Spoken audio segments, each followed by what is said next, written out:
4 ஆண்டுகள் தமிழகத்தை மாற்றிவிட்டு அனைத்து இந்திய அண்ணா திராவிட முன்னேற்ற கழகத்தின் ஆட்சியின் மீது பழிபோடுவது, பாரத பிரதமர் நரேந்திர மோடி அவர்கள் மீது பழிபோடுவது மட்டுமே முழு நேர தொழிலாக முதலமைச்சர் ஐயா ஸ்டாலின் அவர்கள் வைத்திருக்கிறார்கள். அன்பு சொந்தங்களே, ஞாபகம் வச்சுக்கணும், அடுத்த 5 ஆண்டு முக்கியமான ஆண்டு. தமிழகத்தில் இந்தியாவில் 60% மக்கள் இளைஞர்களை, பெண்களை 45 வயசு கீழே இருக்காங்க. அவர்களுக்கு வேலை வாய்ப்பை உருவாக்கி கொடுக்கணும். 60% பேர் 45 வயசுக்கு இருக்கிறாங்க.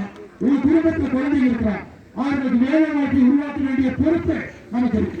நல்ல வேலை, கை நிறைய சம்பாதிக்கக்கூடிய வருமானத்தை ஏற்படுத்தக்கூடிய பொறுப்பு அரசுக்கு இருக்கு. இதை கவனிக்கும் அரசாக மேலே மோடி அவர்களும் தமிழகத்தில் 2026 அண்ணன் எடப்பாடி பழனிசாமி அவர்கள் தலைமையிலான ஆட்சி இருக்கக்கூடிய அன்பு சொந்தங்கள், இந்த கூட்டத்திற்கு பொறுப்பவராக நீங்கள் வந்திருப்பது சந்தோஷம். நீங்கள் தேசிய ஜனநாயக கூட்டணிக்கு அனைத்து இந்திய அண்ணா திராவிட முன்னேற்ற கழகத்திற்கு பாரதிய ஜனதா கட்சியுடைய வெற்றி வேட்பாளர்களுக்கு வாக்களித்து அவர்களை நீங்கள் சட்டப்பேரவைக்கு அனுப்பி வைக்க வேண்டும் என்று அன்போடு கேட்டுக்கொள்கிறேன். கடைசியாக தமிழ்நாட்டில் மைனாரிட்டி ஓட்டு யாரு வாங்குறதுன்னு போட்டி. கிறிஸ்துமஸ் விழாவுக்கு நீ வரல போவியா?